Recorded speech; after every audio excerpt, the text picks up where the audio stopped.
عمل کېلار خو د پښتون په حقیقت کې یو دی د افغان په نای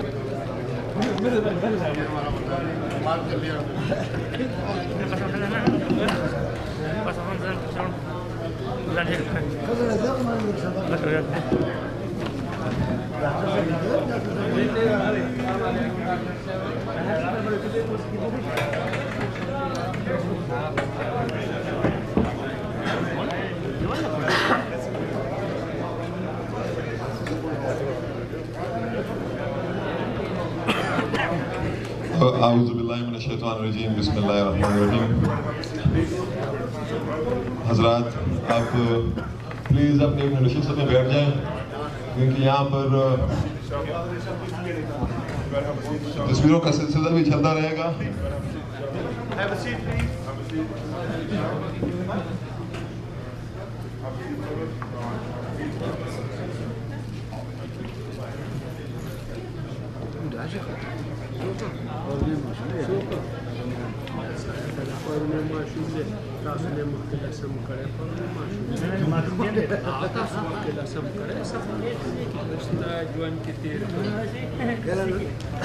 اعوذ باللہ من الشیطان الرجیم بسم اللہ الرحمن الرحیم.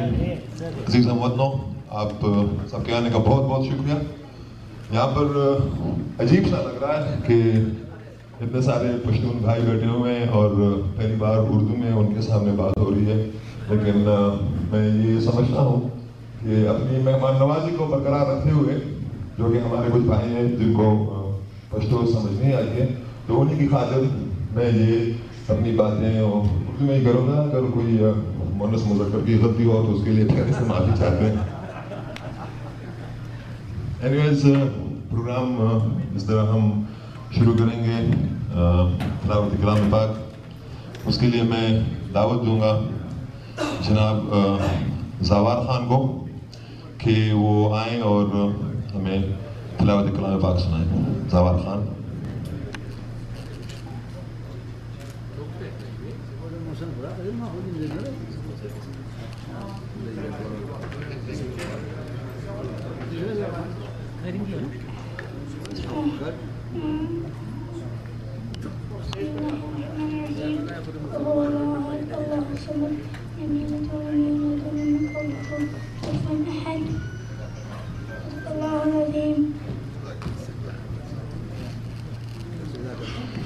ابھی ہم باقاعدہ اس جلسے کا آغاز کرتے ہیں.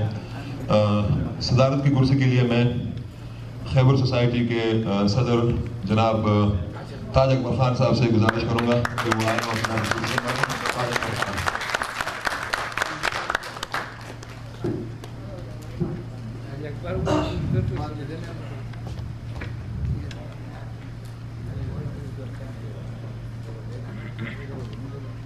میں بھی آپ لوگوں کا بہت زیادہ وقت نہیں لگتی. اس موقع پہ جب آپ سب پشتون یہاں پہ جمع ہیں اور ہمارے خان صاحب بھی یہاں پہ ہیں، آئی ووڈ لائک ٹو سے کہ ہمیں اب تھوڑا سا روشن خیال ہو جانا چاہیے پشتونوں کو. اب میں مانتی ہوں کہ ہماری بہت اچھی روایات ہیں، بٹ اب وقت ہے روشن خیالی کا. اب وقت ہے کہ ہم اپنی لیڈیز کو بھی تھوڑا سا روشن خیال کریں. تو کیونکہ آپ سب لوگ یہاں ہیں اور اس بات کا فائدہ اٹھانا چاہتی ہوں کہ میں اپنی بات آپ سب تک پہنچا سکوں. اب آپ دیکھ رہے ہوں گے کہ I am the only lady is entire hall. تو پورے پشتونوں میں ایک ہی روشن خیال ہے. تو میں آپ سے ریکویسٹ کروں گی کہ اگر آپ کے آس پاس کسی لیڈیز کو کوئی ہیلپ چاہیے ہو یا آپ کے گھر میں کوئی شادی ہو تو مجھے ضرور انوائٹ کیجیے تاکہ میں آپ کے سب سے ملوں. رائٹ، بٹ ڈو انڈرسٹینڈ کہ اس وقت ضرورت ہے روشن خیال ہونے کی. Right, okay, thank you very much.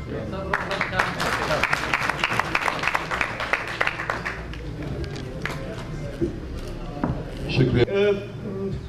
اس کی بنا پہ بنا تھا، لیکن ابھی الحمدللہ خیبر سوسائٹی جو ہے پختونوں کے ہر قسم کے جتنے بھی فلاحی کام ہیں اس میں سب سے زیادہ پیش ہے. اور اس کا زندہ ثبوت یہی ہے. میں آپ کو اتنا ہی بتاؤں کہ ہماری اس کیبنٹ کے تقریباً 1.5 سال میں جتنے بھی پاکستان میں آفات آئے ہیں، خاص کر ملاکن ڈویژن میں اور ساتھ ساتھ بلوچستان میں جو زلزلہ آیا ہے، تو اس میں ہم نے اپنا بھرپور شرکت کی ہے. جیسے کہ سوات میں پہلے ہم نے $12,000 بھیجے تھے جو لوگ مر چکے تھے یا جو زخمی ہو چکے تھے ان کو, مرنے والوں کو 1 لاکھ روپے اور جو زخمی ہو چکے تھے ان کو 50,000 روپے. اس کے علاوہ پھر جب بلوچستان میں زلزلہ آیا تو ہم نے $7,000 اپنے ممبران سے جمع کیا اور وہی بھیجا. اور بدقسمتی سے یہی آفات اور وہ تو ہمارا نصیب میں ہے. تو ابھی جو ملاکنڈ ڈویژن میں آفات آ چکا ہے اور بہت سارے لوگ گھر سے بے گھر ہو چکے ہیں, تو اس کے لیے ہم نے ابھی $48,000 جمع کر کے بھیجے. اور اس میں ہمارے خیبر سوسائٹی کے 3 ممبران گئے, اقبال علی خان, ڈاکٹر جمشید اور اس کے ساتھ ضمانت کی دیش, اور انہوں نے اپنے ہاتھوں سے تقسیم کیا, ہر ایک اقدار کو وہی پیسے پہنچائے. تو میری دعا بھی ہے, چونکہ ٹائم کم ہے, ہم سب چاہتے ہیں کہ عمران خان صاحب کو سنیں, لیکن اتنا ہے کہ الحمدللہ. آج ہم سب کے لیے اعزاز اور فخر کا موقع ہے کہ ہمارے درمیان تحریک انصاف کے روحی رواں, حق اور انصاف کے علمبردار محترم عمران خان صاحب موجود ہیں.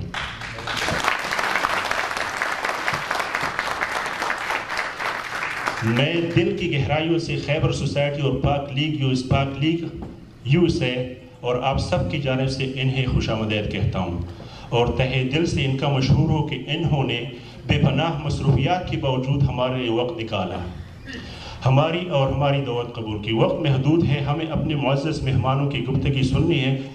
میں کوئی لمبی چوڑی تقریر نہیں کروں گا, صرف اس موقع کا فائدہ اٹھاتے ہوئے ملک کی موجودہ حالات اور خیبر سوسائٹی اور پاک لیگ USA کے چند اتربا پیش کر رہا ہوں.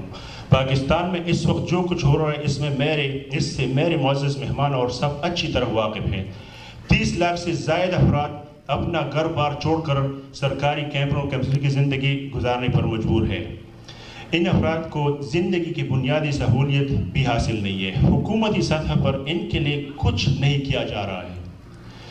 انہیں جو امداد مل رہی ہے وہ پرائیویٹ اداروں سے اور عوامی سطح پر مہیا کی جا رہی ہے.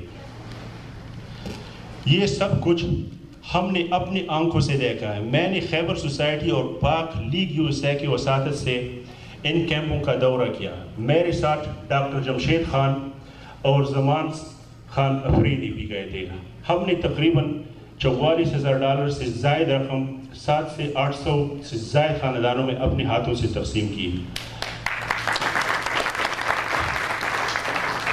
ہم نے وہاں پہنچ کر حکومتی اداروں سے رابطہ کیا وہ اس سلسلے میں ہماری مدد کریں, مگر ہمیں حکومتی سطح پر کوئی رسپانڈ نہیں ملا.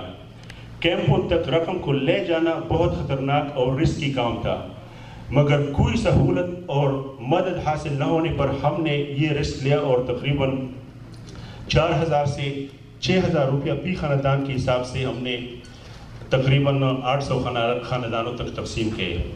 یہ امداد اون کے منہ میں زیرے کے مطابق ہے, مگر ہم اپنی بساط کے مطابق جو بھی کر سکتے تھے وہ ہم نے کیا اور اب بھی کر رہے ہیں.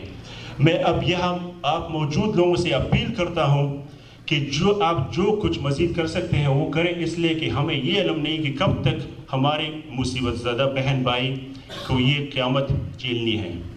عمران خان صاحب, آپ ایک سچے اور راہ راست گو سیاستدان ہیں. آپ نے ہمیشہ حق اور انصاف کے لیے آواز اٹھائی ہے. جو کچھ ہوا اور جو کچھ ہو رہا ہے آپ کے سامنے ہے. آپ نے ان مظلوموں کے لیے آواز اٹھانی ہے.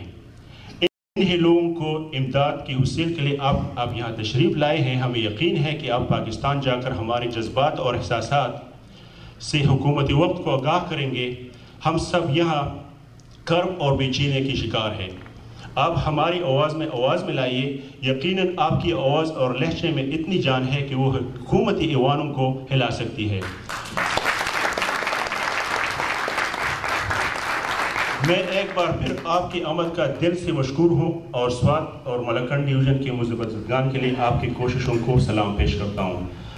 زیادہ وقت نہیں لوں گا کیونکہ آپ سب لوگ بے چین ہیں عمران خان کو سننے کے لیے، تو آپ لوگوں کا بہت بہت شکریہ۔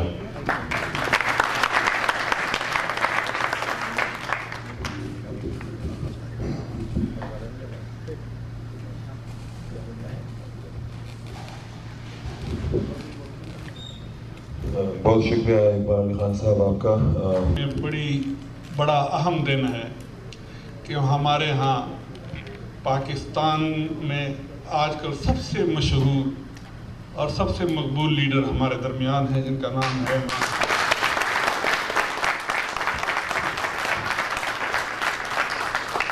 میں تھوڑا سا گلہ و شکوہ بھی کروں گا، وہ اس حوالے سے کہ پاکستان میں جب ٹی وی پہ میں یہ ٹاک شو دیکھتا ہوں تو عموماً ہوتا یہ ہے کہ وہ سمٹم پہ بات کرتے ہیں، بیماری پہ بات نہیں کرتے۔ سمٹم کا مطلب یہ ہے کہ اگر آپ کو کینسر ہے اور اس کے ساتھ جو اثرات ہیں، ٹمپریچر ہے، بخار ہے، اس پہ بات کرتے ہیں، کرپٹ سیاستدانوں کی بات کرتے ہیں، جہاں پہ بیماری ہے اس پہ کوئی بات نہیں کرتا۔ اور جب تک آپ بیماری کا علاج نہیں کرتے یہ سمٹم ایسے ہی منڈلاتے رہیں گے اور ہمارے قوم کو گن کی طرح کھاتے رہیں گے۔ اور ہم نے یہ منظر 60 سال سے ہم دیکھ رہے ہیں۔ میرے سامنے ایک کتاب ہے، اس کا نام ہے سرخرو کون۔ اس کے پچھلے اس پہ فلیپ پہ کچھ لکھا ہے، میں آپ کو پڑھ کے سنا دیتا ہوں۔ اور یہ لکھا ہوا ہے بابائے سنگاپور لی کو آن یو۔ وہ کہتے ہیں کہ مجھے پوری دنیا میں آج تک کوئی ایسا ملک نہیں ملا جس نے فوجیوں کے زیر اثر رہ کر ترقی کی ہو۔ فوجی اور سیاستدان کی سوچ میں بڑا فرق ہوتا ہے۔ فوجی مسئلہ پیدا کرتا ہے جبکہ سیاستدان مسئلہ حل کرتا ہے۔ فوجی کی زندگی کا صرف ایک اصول ہوتا ہے اور وہ یہ کہ میں خود جیوں گا، کسی دوسرے کو جینے نہیں دوں گا، جبکہ سیاستدان جیو اور جینوں کے فلسفے پہ کاربند رہتا ہے۔ فوجی کو زندگی میں مر جاؤ یا مار دو کہ ہمارے جو بیسک سروسز ہوں گے وہ جب کم ہوں گے تو ہم جو دشمن ہمیں نقصان پہنچا سکتا ہے اس سے زیادہ ہم اپنے آپ کو نقصان پہنچائیں گے۔ اگر میں غلط کہہ رہا ہوں، سوات میں دیکھ لیں، بلوچستان میں دیکھ لیں کہ ہمارے ساتھ بیسک نیسیسٹی کی جب پیسے نہیں ہوتے تو 4000 طالبان کو ہمارے پاس نہ تو ان کے بارے میں انفارمیشن ہوتی ہے، نہ ان کی تربیت کا ہمیں پتہ چلتا ہے، اور نہ ان کے ساتھ کنٹرول کرنے کے ہمارے ساتھ کوئی ریسورسز ہیں۔ تو وہ اس لیے کہ ہم نے بیسٹ پالے ہوئے ہیں اور یہ بیسٹ کا منظر ہم بار بار ملک میں دیکھ چکے ہیں۔ جب تک کہ ہم ان کو کنٹرول نہیں کرتے ہمارے پاس نہ عدالت کے لیے پیسہ ہوگا، نہ ہمارے ساتھ پولیس کے لیے پیسہ ہوگا، نہ ہمارے ساتھ انٹیلیجنس کے لیے پیسہ ہوگا۔ یہی کچھ ہوگا جو ہم دیکھ رہے ہیں۔ میں عمران صاحب سے یہی درخواست کرتا ہوں، بلکہ ایک دفعہ میں آپ کو بتاؤں، میری خوش قسمتی سمجھیے کہ یہاں پہ ڈیفینس منسٹر آئے ہوئے تھے، مجھے بھی دعوت دی گئی، تو ان کو میں نے تھوڑی سی یہ کہا کہ ایوب خان جو کہ کرنل تھے، لدھیانہ میں افسر تھے، ان کو مسلمانوں کی حفاظت پہ جب لگایا گیا، جب انہوں نے ان کی حفاظت نہیں کی تو قائد اعظم نے ان کو ہٹانے کی کوشش کی۔ تو یہ اور اکبر خان جو راولپنڈی سازش کے اس میں بعد میں ملوث ہوئے، وہ چلے گئے فاطمہ جناح کے پاس اور فاطمہ جناح کو یہ کہا کہ کشمیر میں جنگ ہو رہی ہے، ہمیں حیدرآباد دکن میں لوگوں کی ضرورت ہے، وغیرہ وغیرہ جو بہانے انہوں نے کر لیے۔ تو فاطمہ جناح نے ان کی سفارش کی اور وہ ری انسٹیٹ ہوئے۔ اور ستم ظریفی یہ بھی دیکھیں کہ جب پہلے کوئٹہ میں اسٹاف کالج کا جو پہلا پریڈ ہوا اس میں قائد اعظم سامنے لائن پہ کھڑے ہیں اور ایوب خان اس کے پیچھے کھڑے ہیں۔ جب انہوں نے دیکھا کہ قائد اعظم لائن میں نہیں ہے تو انہوں نے ان کو ہاتھ لگایا آگے کرنے کے لیے۔ جب قائد اعظم نے دیکھا کہ مجھے ایوب خان نے ہاتھ لگایا، یقین کیجئے اس نے ہی سلیپٹ ہے۔ یہ میں آپ کو ایسی بات کہہ رہا ہوں کہ جنگ اخبار میں نے خود پڑھا ہے میں نے کسی سے یہ بات سنی نہیں. پھر میں نے بعد میں ویریفائی کیا, وہ آدمی نے فاطمہ جناح کو بھی شہید کیا, اور اس کے بعد جو کچھ آپ نے دیکھا کہ سن 58 کا مارشل لا لگا وغیرہ وغیرہ, اور اس کے بعد بھٹو شہید نے ضیاء الحق کو لے آئے, اور اس کے بعد آپ لوگوں نے دیکھا پھر نواز شریف ان کو لے آئے. کہنے کا مطلب یہ ہے کہ جب تک ہمارے سیویلین گورنمنٹ کے پاس فوج کو کنٹرول کرنے, بیوروکریسی کو کنٹرول کرنے کا طریقہ کار نہیں ہے, اور وہ طریقہ کار جو جمہوری ممالک میں ہوتا ہے, وہ طریقہ کار جو ہمارے پڑوسی ملک انڈیا میں ہے, اگر آپ وہ نہیں کریں گے, یقین جانیے کہ ہمارے ملک میں نہ امن ہوگا. یہی فوجی دندناتے پھریں گے, حفظ مسجد یا جتنی بھی ہیں, یہ سارے سمپٹمز ہیں ان مسائل کے جس کو ہم کہتے ہیں کہ یہ جو فوجی پہ ہم پیسے خرچ کرتے ہیں. اندازہ آپ اس سے بھی کر سکتے ہیں کہ ایک دفعہ آ گئے, جب بینظیر کی پہلی دفعہ کی حکومت آ گئی, نثار کوڑو آئے ہوئے تھے, اور روزویل ہوٹل میں پروگرام تھا. میں نے ان سے پہ سوال کیا, میں حضور آپ ایک کام کیوں نہیں کرتے, یہ GH2 کو اسلام آباد سے ملتان کیوں نہیں ہٹاتے؟ وہ کیوں؟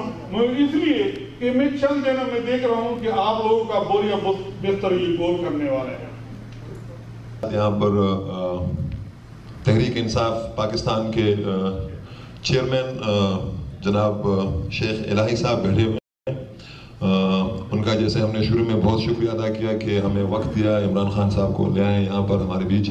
تو میں شیخ الہی صاحب سے درخواست کروں گا کہ وہ آئیں اور کچھ باتیں کریں. شیخ الہی صاحب. آپ سب کا بہت بہت شکریہ کہ آپ نے ہمیں انوائٹ کیا ہے. میں آپ کا ٹائم اور ضائع نہیں کرتا, بس چیئرمین عمران خان صاحب کو میں ریکویسٹ کروں گا کہ آپ بلائیں.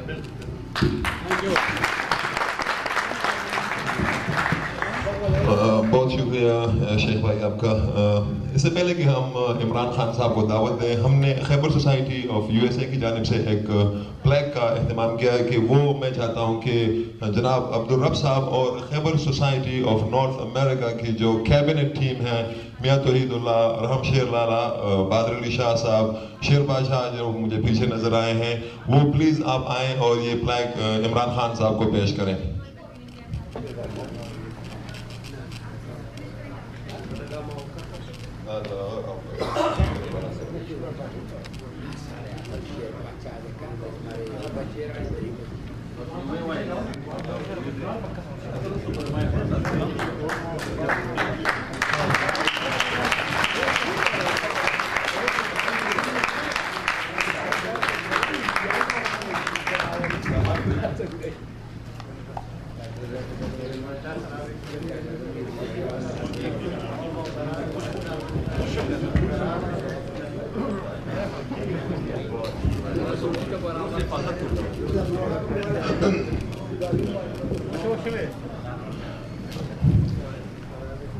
آپ سب کا بہت بہت شکریہ. میں آخر میں ابھی جن کا آپ سب کو انتظار ہے, جن کو آپ سب سننا چاہتے ہیں, جن کو کبھی کسی نے یونانی دیوتا کے نام سے پہچانا, کبھی کسی نے مرد بحران, مرد میدان کے نام سے جانا, تو آج کل بقول ان کے لوگ ان کو طالبان خان کے نام سے بھی یاد کرنے لگے ہیں. میں ایک دو اشعار ان کی نظر کرتا ہوں. تندی بعد مخالف سے نہ گھبرا اے اوکھا, شعر بالکل انہی کے لیے لکھا گیا ہے, اور آپ سب کی توجہ چاہتا ہوں. مجھ سے خفیف ہے میرے ہم اثر اس لیے, مجھ سے خفیف ہے میرے ہم اثر اس لیے, میں داستان عہد ستم کھل کے کہہ گیا. آپ سب کی تالیوں میں عمران خان the legend.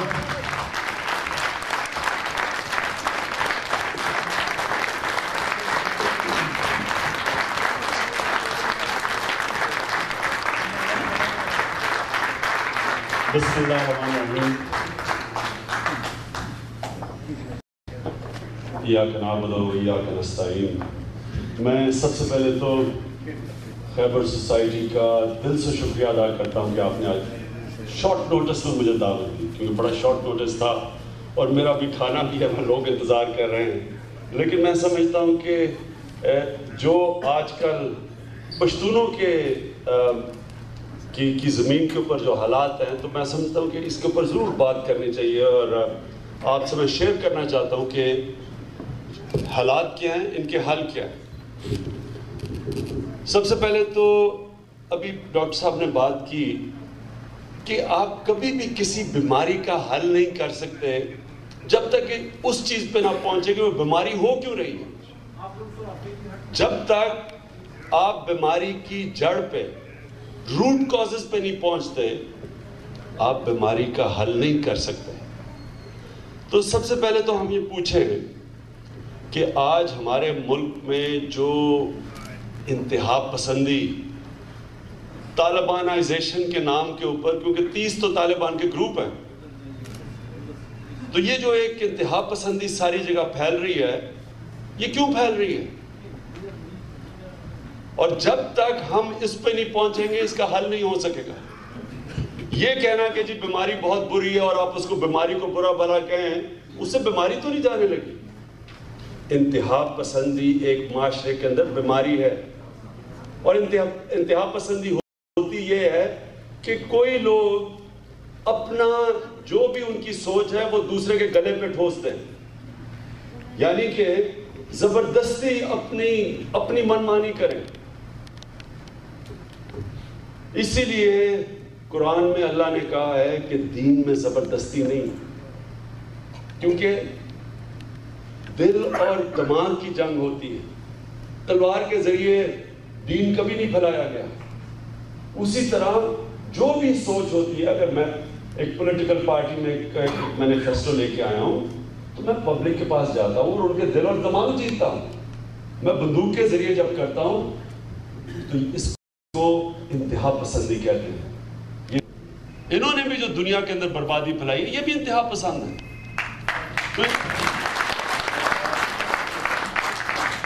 تو ہم جو اپنے آپ کو صحیح معنی میں مسلمان کہتے ہیں، ہم انتہا پسند ہو ہی نہیں سکتے،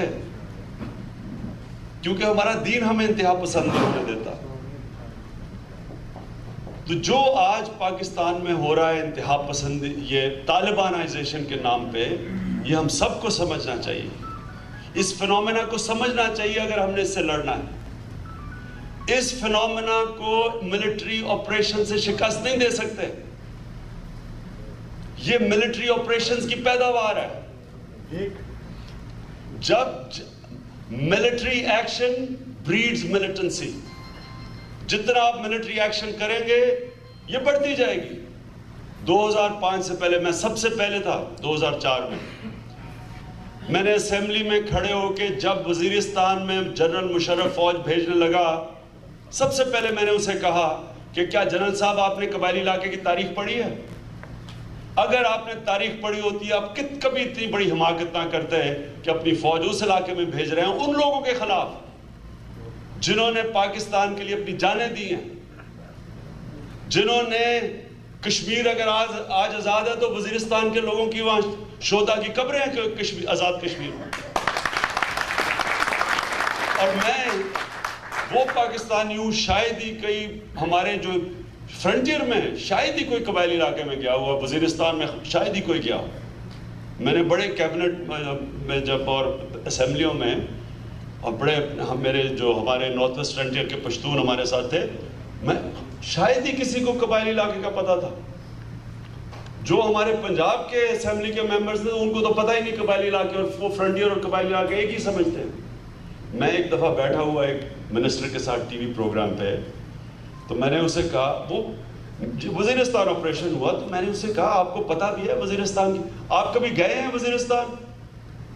آپ کبھی قبائلی علاقے میں گئے ہیں؟ کہتا ہاں میں گیا ہوں، میں کافرستان گیا ہوں.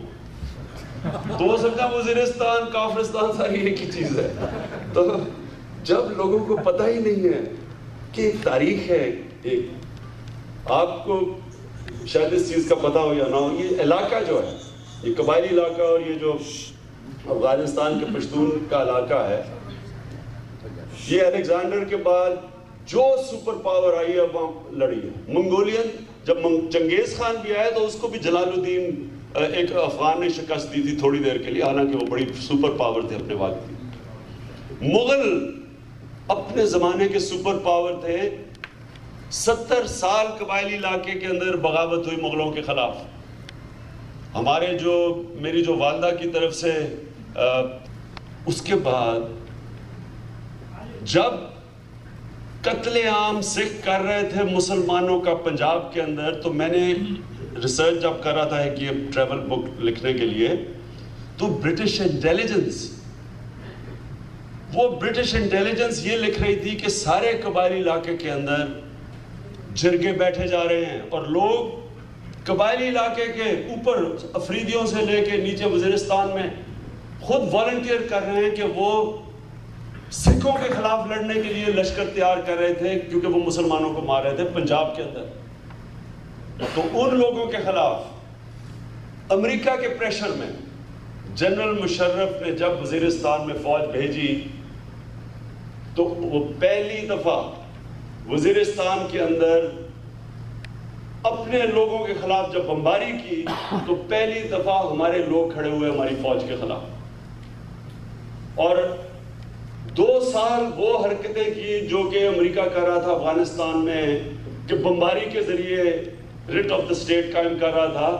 2 سال کے بعد پہلی دفعہ ہم نے نام سنا پاکستانی طالبان. تو یہ ایک ری ایکشن تھا. یاد رکھیں جو بھی ایشو آپ کو سمجھنا ہے، اور میں یہ آپ کی جو کارڈز بھی دیکھ رہا ہوں، یہ بڑا امپورٹنٹ آپ سمجھیں کہ کیا یہ آئیڈیالوجی کی جنگ ہے یا ایک سیاسی جنگ ہے. اگر آپ ان دونوں میں فرق نہیں کریں گے تو آپ غلط سلوشن پہ پہنچ جائیں گے. اگر آئیڈیالوجیکل جنگ ہے تو پھر طالبان کو تو پاکستان میں تب آ جانا چاہیے تھا جب وہ پاور میں تھے افغانستان میں. 96 سے لے کے 2001 تک طالبان پاور میں تھے. کیوں نہیں پاکستان کے قبائلی علاقے میں کوئی طالبان آئے؟ کیوں نہیں طالبانائزیشن ہوئی؟ تو جب یہ جو طالبانائزیشن ہوئی ہے، اگر آئیڈیالوجیکل ہوتی تو تب آ جانے چاہیے تھا. یہ پولیٹیکل طالبانائزیشن، یعنی کہ لوگوں نے ایک ریئیکٹ کیا. امریکنز نے جب افغانستان میں آئے، پھر پاکستانی فوج ایک کرائے کی فوج بنی امریکنوں کی اور اپنے لوگوں کے خلاف جب کارروائی کی تو اس کے نتیجے میں یہ فنومنا آیا. اب یہ جو فنومنا ہے اس کو کہہ دینا کہ جی آئیڈیالوجی کوئی آ گئی ہے، وہ جی مرغلہ سے پہنچنے لگے ہیں، اسلام آباد پہ قبضہ کرنے لگے ہیں، یہ صرف اور صرف خوف دلوا کے امریکنوں سے ڈالر لینے کی جنگ. اور اس سے کوئی پڑھا لکھا آدمی جو آئیڈیالوجی پریکٹس کی گئی ہے، وہ ابھی تو چھوڑے، مجھے 1500 سالہ مسلمان تاریخ میں بتا دیں کہ جس طرح کے طالبان کا اسلام تھا، 1500 سال کی تاریخ بتا دیں کدھر کبھی ایسا رول آیا ہے، ایک دفعہ بتا دیں. یہ جو افغانستان کے طالبان تھے وہ ایک وجہ سے ہوئے تھے. پہلے روسیوں نے، اس کے بعد ذوالفقار علی بھٹو لینڈ کیے، ملٹری آپریشن شروع ہوا اور ذوالفقار علی بھٹو نے کہا کہ پاکستان ہیز بین سیوڈ جب ملٹری آپریشن شروع ہوا. اور میں اس کے بعد انگلینڈ آ گیا، یہاں میں بڑی دیر لوگوں سے لڑتا رہا. انہوں نے کہا جی آپ کی فوج نے یہ کیا. میں نے کہا نہیں ہماری فوج یہ نہیں کر سکتی، یہ پروپیگنڈا، یہ فلانا ہے. پھر وہ میرے دوست نے آ کے مجھے بتایا کہ کیا کیا ہوگا. اور یہ فوج کا قصور نہیں تھا، یہ ان لوگوں کا قصور تھا جنہوں نے فوج کو شہری علاقوں میں بھیجا. جب بھی آپ فوج کو شہری علاقے میں بھیجیں گے، یہ ناممکن ہے کہ وہ فوج عام شہریوں کے قتل عام نہ کرے. فوج کی ٹریننگ ہی نہیں ہے شہری علاقوں میں لڑنے کی. فوج کی ٹریننگ فوجوں سے لڑنے کے لیے ہے. اس لیے کوئی مہذب معاشرہ فوج کا استعمال اپنے لوگوں کے خلاف کبھی نہیں کرتا. ایسٹ پاکستان کے لوگ حقوق مانگ رہے ہیں، آپ نے فوج بھجوا دی. اس کے بعد بلوچستان کے لوگوں کو کالونی کی طرح رکھا ہوا ہے، وہ اپنے رائٹس مانگ رہے ہیں. اگر وہ نواب اکبر بگٹی اپنے رائٹس مانگ رہا تھا تو آپ ان کے رائٹس تھے لوگوں کے. وہ فوج کا حملہ کر دیا پکڑ کے، اب وہ جو رائٹس کی تحریک ہے، آزادی کی تحریک کی طرف چلی گئی اس پاکستان کی طرف. کیا انہوں نے پایا؟ مجھے کبھی کاسٹ بینیفٹ انالیسس دیں کہ جتنا پیسہ بلوچستان پہ سیکیورٹی پہ ہم نے خرچ کیا ہے اس کا چھوٹا سا حصہ